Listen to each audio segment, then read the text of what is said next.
Ngai nazali mama Micheline Maingidi, nazali moko na kati ya bamama oyo babokolaka banzoi.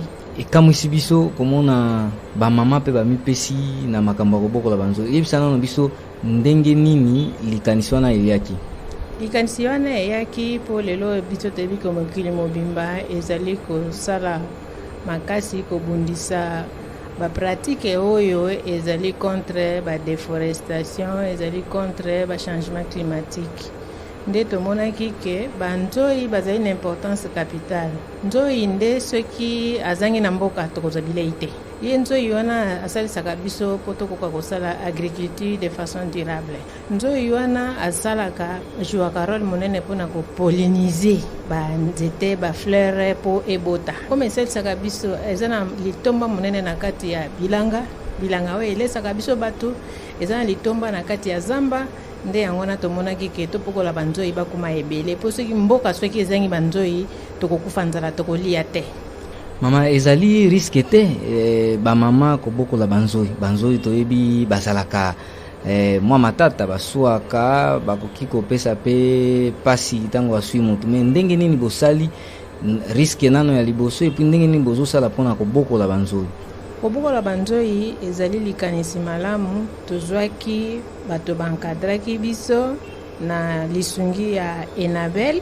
Enabel ezali lingomba oyo basalisaka biso awa na kati ya mboka na biso na compte ya ba Belge, bango nde baye kofinanse biso po tozwa développement, baye kosunga biso po tokoka kosomba équipement na formation na tozwi yango na likanisi ya bandeko ya FEC, Fédération des entreprises du Congo. Biso tobimi pe kuna po basungi biso bankadre biso na baformateur oyo bauti na kati ya incubateur ya FEC.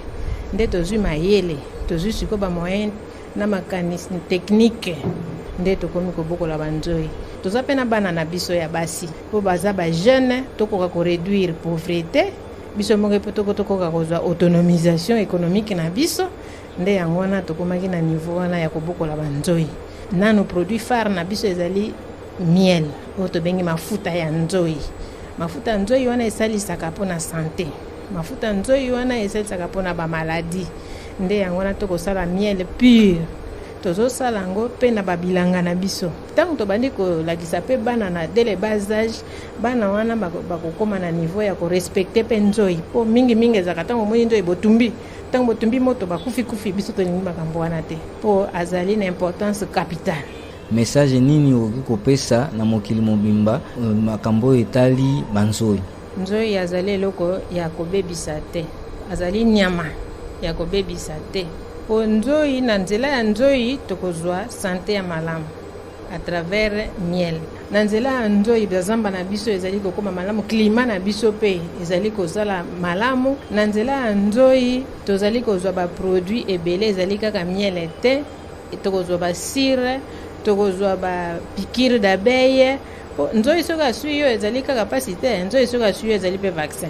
Na nzela ya nzoi tokoki pe kosala mwa vin na biso tokoki komela avec cire d'abeille, tokoki kosangisa tosali ba bougie. Nzoi azali nyama oyo tokola na ye, tobatela ye po yenda azopesa biso bomoi.